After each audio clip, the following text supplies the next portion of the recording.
You know, Americans elected the outsider businessman president. Why? To borrow a phrase from the man himself, what do we have to lose? The economy was in the tank. Our kids were living in the basement because they couldn't find a job. Factories were closing down. Jobs in manufacturing were being shipped overseas. And in trade, China was sucking us dry.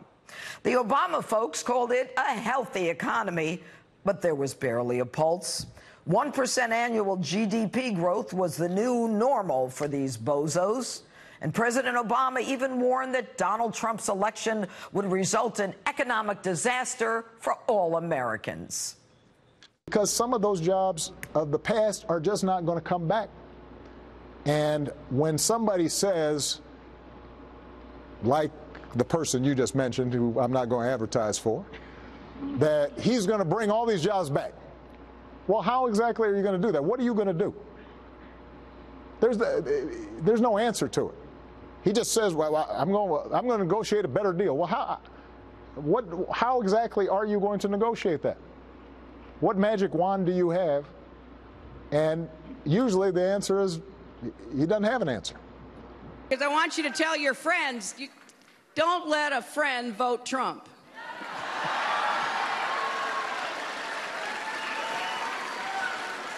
So here's the deal.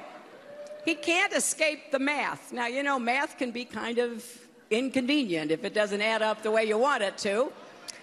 And economists, left, right, in the middle, all say the same thing, that Trump's policies would throw us into a recession, the last thing we need. He would undermine the growth that we've had since the Great Recession. In the event Donald wins, I have no doubt in my mind the market tanks. His tax plan, in combination with his refusal to reform entitlements and to honestly address spending, would balloon the deficit and the national debt. So even though Donald Trump has offered very few specific economic plans, what little he has said is enough to know that he would be very bad for American workers and for American families. And then there was Paul Krugman, a Nobel Prize-winning economist, writing for the New York Times. Let me say that again. He's a Nobel Prize-winning economy, and here's what he said. The stock market will plummet and never recover from the election of Donald Trump. So we are very probably looking at a global recession with no end in sight. You know, some are so blinded by their hatred of Donald Trump that they forget decades of training in their own field. And as America surges forward with more jobs than people to fill them, with African American and Hispanic unemployment the lowest in history, with millions coming off of food stamps because they want to work, the left, well, they rant and protest and create chaos. They throw people out of restaurants and off television shows. They even go to church and say that God sent them to destroy Donald Trump. The left doesn't care about our economic success. All they want to do is make noise. But it's nothing more than background noise, white noise. The truth? Nobody's paying attention to them. Donald Trump's numbers continue to increase. His popularity just keeps going up.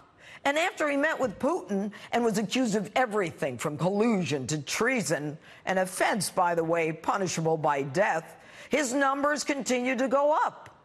When are they going to realize that their yelling and screaming is nothing but a distraction? Nobody cares. We care about food on the table, paying the rent, the mortgage, paying for kids' clothing for school. But no, they want to talk about whores and porn stars, or about a lawyer who they're squeezing so tight he'll confess to sinking the Titanic. And yet, despite a media focused on a whack-a-mole Trump-Russia collusion nonsense and the haters continuing to hate, the outsider president has thundered forward with his America First agenda. And with a kryptonite-proof aura of invincibility, the 45th outsider president, often working without the support of his own party, has produced a GDP that no one thought possible 4.1%, and we are on track to hit the highest average growth rate in over 13 years. What do you got to say to that, Barack, Hillary, and all you geniuses? We're flying, folks. This is the America Donald Trump had in mind when he asked us, what do you have to lose?